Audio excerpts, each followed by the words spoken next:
हम जिस किताब पर चर्चा करने के लिए इकट्ठा हुए हैं उस किताब के बारे में मैं सबसे पहले ये कह दूं कि वो किताब एक आईना है।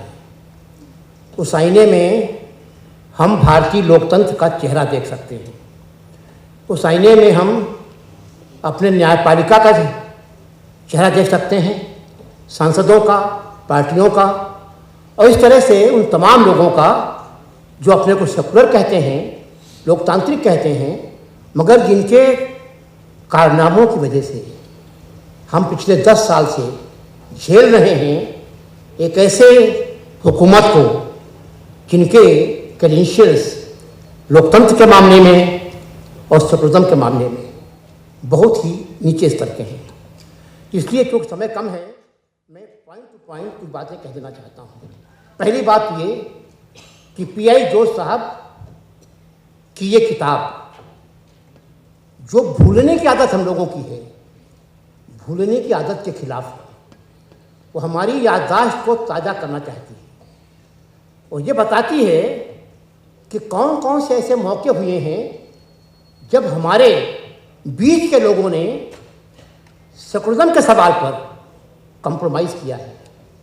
वो पूछते हैं कि किसी ने सवाल नहीं पूछा कैसा कैसे होता है कि दिन दहाड़े एक मस्जिद ढहा दी गई, उसे जिन लोगों ने ढहाया था सजा किसी को नहीं हुई और न्यायपालिका ने कह दिया कि पता ही नहीं किसने गिराया था, कोई है ही नहीं।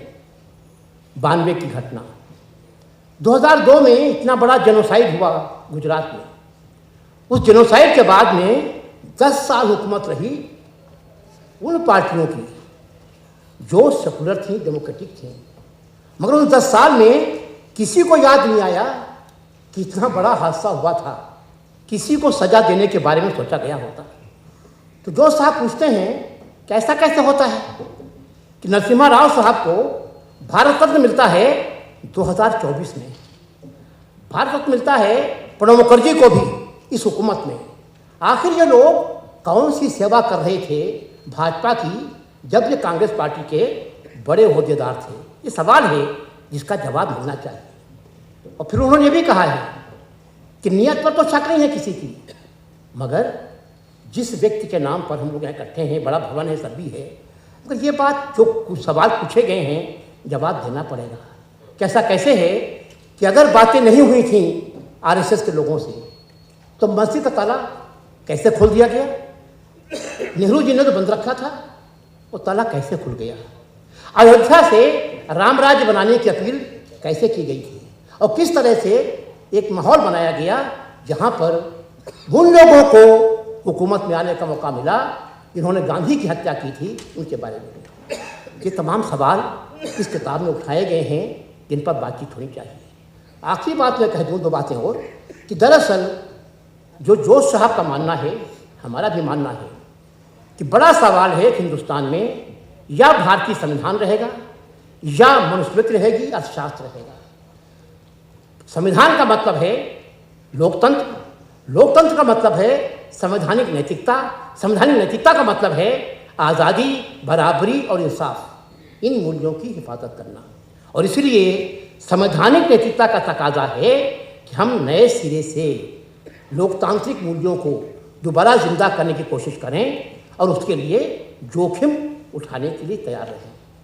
अगर वक्त थोड़ा बहुत बचा हो तो आखिरी बात ये भी कह दूँ, एक मुद्दे पर जो मुद्दा बड़ा है वही सेकुलरिज्म का सवाल है।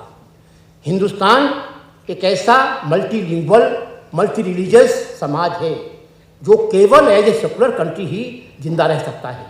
जहाँ भी सेकुलरिज्म के साथ कोई कंप्रोमाइज़ होगा ये मुल्क चल नहीं सकता है। और उसके लिए मैं एक बात कह दूँ कि नेहरू के लिए बड़ी अच्छी बातें जो साहब ने की हैं। नेहरू के दौर तक सांप्रदायिकता के सवाल पर कोई समझौता नहीं किया गया था और ये नेहरू की ताकत थी कि उन्होंने पार्टीशन के बाद के वक्त, पार्टीशन हो चुका था, पार्टीशन के तुरंत 5 साल के बाद जो पहला इलेक्शन होता है, उस इलेक्शन में कांग्रेस पार्टी के लोग नेहरू से कहते हैं कि श्रीमान जी बड़ा ख़राब माहौल है, पाकिस्तान बन चुका है, थोड़ा सा संभल के रहिएगा। और पहला पोस्टर नेहरू जारी करते हैं कांग्रेस पार्टी का, for a secular stable and progressive state, vote Congress party. पहला शब्द सेकुलर है, ये कमिटमेंट था। तो मैं कहना चाहता हूँ कि सेकुलरिज्म का सवाल कमिटमेंट का सवाल है, कन्विक्शन का सवाल है, कन्वीनियंस का सवाल नहीं है। जिन लोगों ने सेकुलरिज्म को कन्वीनियंस के हिसाब से जब कहा थोड़ा मरोड़ा है, उन लोगों ने हालात पैदा किए हैं कि आज भाजपा सत्ता में है। जरूरी हो जाता है कि जोश जी की किताब पढ़ी जाए, उसका हिंदी में अनुवाद हो, बेहतर हो। और मैं कहना चाहता हूँ कि जोश साहब ने जिस बेबाकी के साथ, जिस साहस के साथ चुनौतियाँ दी तमाम लोगों को, तमाम मूल्यों को, जो मूल्य लोकतंत्र के खिलाफ हैं, मैं समझता हूँ ये किताब लोकतंत्र के लिए, आज़ादी के लिए, फ्रेटर्निटी के लिए और जस्टिस के लिए, इससे बड़ी बढ़िया किताब कोई हो नहीं सकती है। इस जैसी किताबें पर दो नाम और रिसर्च किताबों के 2002 में 2 किताबें छपी थीं।